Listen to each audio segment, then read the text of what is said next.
चलिए ध्यान दीजिए आप लोग। आज जो है आप लोगों के ये इतिहास के जो है सब्जेक्टिव प्रश्न और उत्तर हैं। जो चैप्टर दिया हुआ है 7वां चैप्टर है, ठीक है, इतिहास का।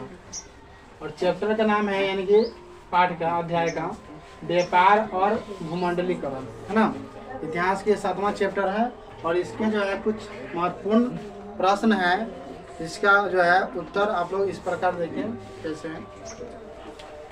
देखिए इसमें जो है प्रश्न पहला दिया हुआ है कि भूमंडलीकरण, है ना। पहला भूमंडलीकरण किससे कहते हैं, भूमंडलीकरण किससे कहते हैं, पहला चैप्टर है और इसका उत्तर इस प्रकार है। देखिए जीवन के सभी क्षेत्रों का एक अंतर्राष्ट्रीय स्वरूप जिसने दुनिया के सभी भागों को जोड़ दिया है, इसी को हम लोग क्या कहते हैं, भूमंडलीकरण कहते हैं। समझ गए।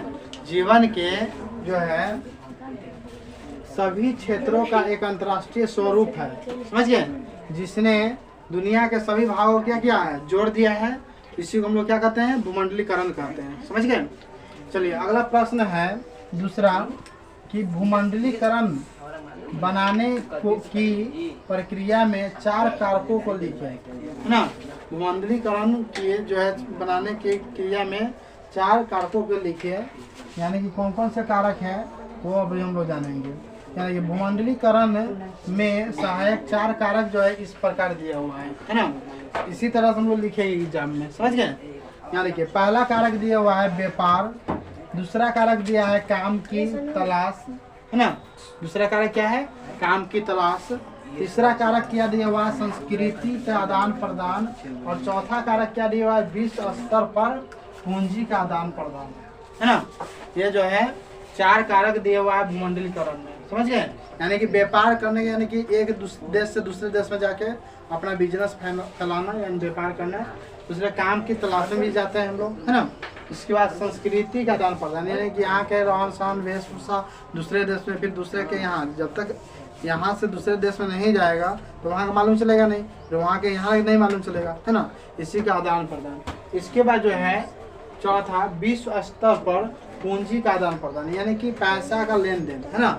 विश्व स्तर पे पैसा क्या होता है ना, कर्ज लेना दूसरे देश से, है ना। इसी को जो है हम लोग आदान प्रदान करते हैं। इसके बाद अगला प्रश्न है तीसरा कि बहुराष्ट्रीय कंपनी क्या है ना। चौथा प्रश्न है बहुराष्ट्रीय कंपनी क्या है ना।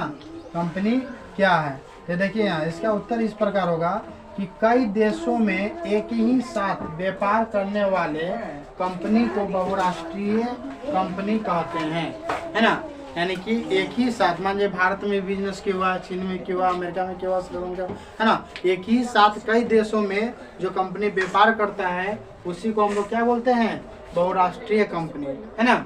और 1920 ईस्वी के बाद, समझ गए, 1920 ईस्वी के बाद इस तरह की कंपनी का उदय हुआ, समझ गए। 1920 के बाद हुआ ये सब कंपनी का उदय, एक देश से दूसरे देश में जाकर अपना व्यापार फैलाना, है ना, और करना, जो द्वितीय विश्व युद्ध के बाद काफी बढ़ गया, है ना।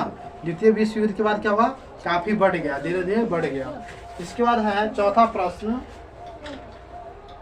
कि विश्व व्यापार किससे कहते हैं, है ना।